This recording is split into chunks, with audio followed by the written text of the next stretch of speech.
शक्तिमान पिता धन्यवाद करते हैं आज के सुंदर बाइबल अध्ययन के लिए। खुदावन हर एक को बड़ी बरकत दे, आशीष कर पिता, यीशु नाम से मांगते हैं, आमीन। हम पढ़ेंगे पहला शमूएल 25 अध्याय। शमूएल की मृत्यु। शमूएल की मृत्यु हो गई और समस्त इस्राएलियों ने इकट्ठे होकर उसके लिए छाती पीटी और उसके घर ही में जो रामा में था उसको मिट्टी दी। तब दाऊद उठकर परान जंगल को चला गया। माओन में एक पुरुष रहता था जिसका व्यापार करमेल में था, और वह पुरुष बहुत धनी था और उसकी 3000 भेड़ें 1000 बकरियां थीं।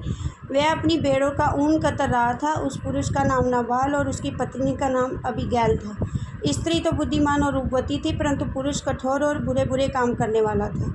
वह कालेब वंशी था। जब दाऊद ने जंगल में समाचार पाया कि नाबाल अपनी भेड़ों का ऊन कतर रहा था, तब दाऊद ने 10 जवानों को वहां भेज दिया। और दाऊद ने उन जवानों से कहा, करमेल में नाबाल के पास जाकर मेरी ओर से उनका कुशल क्षेम पूछो और उससे यूँ कहो कि तू चिरंजीवी रहे, तेरा कल्याण हो, तेरा घराना कल्याण से रहे, जो कुछ तेरा है वह कल्याण से रहे। मैंने सुना है जो तू ऊन कतर रहा है वह तेरे चरवाहे हम लोगों के पास रहे, ना तो हमने उनकी कुछ हानि की ना उनका कुछ खोया। और अपने जवानों से ये बात पूछ ले और वे तुझको बताएंगे। अतुन इन जवानों पर तेरे अनुग्रह की दृष्टि हो। हम तो आनंद के समय में आए हैं, इसलिए जो कुछ तेरे हाथ लगे वे अपने दासों को और अपने बेटे दाऊद को दे। दाऊद के जवान जाकर ऐसी बातें करके उसके नाम से नाबाल को सुनाकर चुप रहे। नाबाल ने दाऊद के जनों को उत्तर देकर उनसे कहा, दाऊद कौन है? यशे का पुत्र कौन है? आज बहुत से दास अपने अपने स्वामी के पास से भाग जाते हैं। क्या मैं अपनी रोटी पानी और जो पशु मैंने अपने कतरने वालों के लिए मारे हैं लेकर ऐसे लोगों को दे दूँ जिनको मैं नहीं जानता कहाँ के हैं?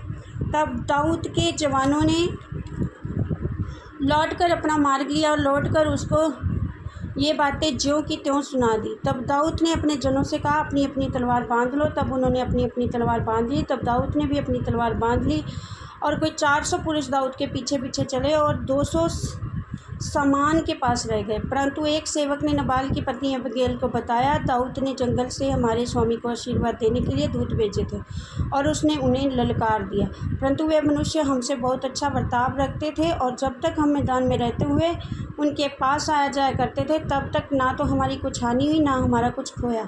जब तक हम उनके साथ भेड़ बकरियां चराते रहे तब तक वह दिन रात हमारी आड़ में बने रहे। इसलिए अब सोच विचार करके क्या करना चाहिए, क्योंकि उन्होंने हमारे स्वामी की और उसके समस्त घराने की हानि करना ठान लिया होगा। वे तो ऐसा दुष्ट है कि उससे कोई बोल भी नहीं सकता। तब अबीगैल ने फुर्ती से 200 रोटी और 2 कुप्पी दाख मधु, 5 भेड़ों का मांस,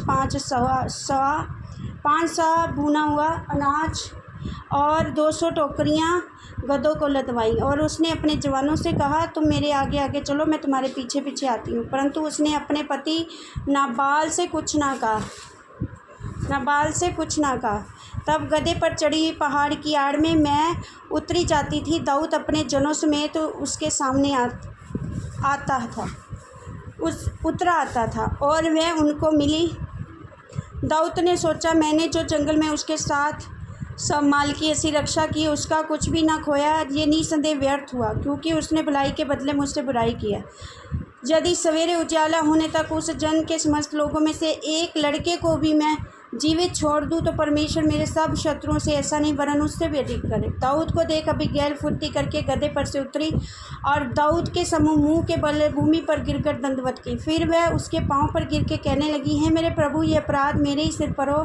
तेरी दासी तुझसे कुछ कहना चाहती है, तू अपनी दासी की बातों को सुन ले। मेरा प्रभु उस दुष्ट नाबाल की बात पर चित्त ना लगाए, क्योंकि जैसा उसका नाम है वैसा ही वह आप है। उसका नाम नाबाल है। सचमुच उसमें दुष्टता पाई जाती है, परंतु मुझ तेरी दासी ने अपने प्रभु के जवानों को जिन्हें तूने भेजा था ना देखा था। और अब है मेरे प्रभु, यहोवा के जीवन की शपथ, तेरे जीवन की शपथ, यहोवा ने जो तुझे खून से और अपने हाथ के द्वारा अपना बदला लेने से रोक रखा है, इसलिए अब तेरे शत्रु और मेरे प्रभु की हानि के चाहने वाले नाबाल के समान ठहरे।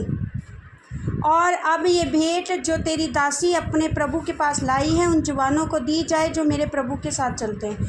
अपनी दासी का अपराध क्षमा कर, क्योंकि यहोवा निश्चय मेरे प्रभु का घर बसाएगा और स्थिर करेगा। इसलिए फिर मेरा प्रभु यहोवा की ओर से लड़ता है और जन्म भर तुझ में कोई बुराई नहीं पाई जाएगी।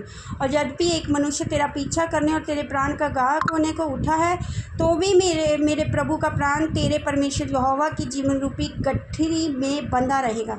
तेरे शत्रुओं के प्राणों को वे मानो गोफन में रखकर फेंक देगा। इसलिए जब यहोवा मेरे प्रभु के लिए इस मस्त भलाई करेगा जो उसने तेरे विषय में कही है, तुझे इस्राएल का प्रधान करके ठहराएगा, तब तुझे इस कारण पछताना ना होगा या मेरे प्रभु का हृदय पीड़ित ना होगा कि तूने कारण खून किया और मेरे प्रभु ने अपना बदला आप लिया। फिर जब यहोवा मेरे प्रभु से भलाई करे तब अपनी दासी को स्मरण करना।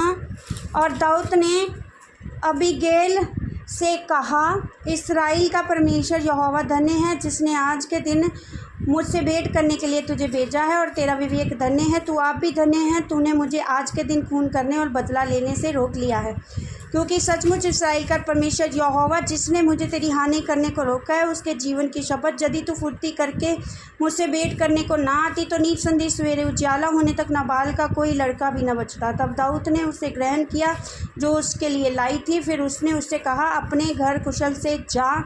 सुन, मैंने तेरी बात मानी है और तेरी विनती ग्रहण की है। तब अबीगैल नाबाल के पास लौट गई और क्या देखती है कि वह घर में राजा का सा भोज कर रहा है और नाबाल का मन मगन है। वह नशे में अति चूर हो गया है, इसलिए उसने भोर के उजियाले होने से पहले उससे कुछ भी न कहा। सवेरे जब नाबाल का नशा उतर गया तब उसकी पत्नी ने उसे सारा हाल कह सुनाया। तब उसके मन का हियाव जाता रहा और वह पत्थर सा सुन्न हो गया। और 10 दिन के पश्चात यहोवा ने नाबाल को ऐसा मारा कि वह मर गया।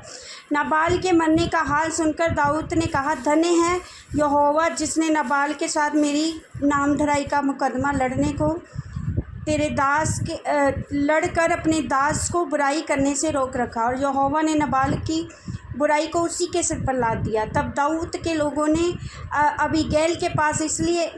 ने लोगों को अबीगैल के पास इसलिए भेजा कि वे उससे उसकी पत्नी होने की बातचीत करें। तब दाऊद के सेवक कर्मेल को अबीगैल के पास पहुँचे। तब उससे कहने लगे, दाऊद ने हमें तेरे पास भेजा है, तू उसकी पत्नी बने। तब वह उठी और मुंह के बल गिरकर भूमि पर दंडवत करके कहा, तेरी दासी अपने प्रभु के सेवकों के चरण धोने के लिए दासी बने। तब अबीगैल फुर्ती से उठी और गधे पर चढ़ी और उसकी 5 सहेलियाँ उसके पीछे पीछे हो ली। तब वह दाऊद के दूतों के पीछे पीछे गई और उसकी पत्नी हो गई। दाऊद ने यिज्रेल नगर में अहोनियम से भी विवाह कर लिया और वे दोनों उसकी पत्नियां हुईं। परंतु शाऊल ने अपनी बेटी दाऊद की पत्नी मीकल को लैश के पुत्र गलीमवासी पलती को दे दिया। इस वचन के द्वारा पर ब्लेस करेंगे। आमीन। सबको जय मसीह।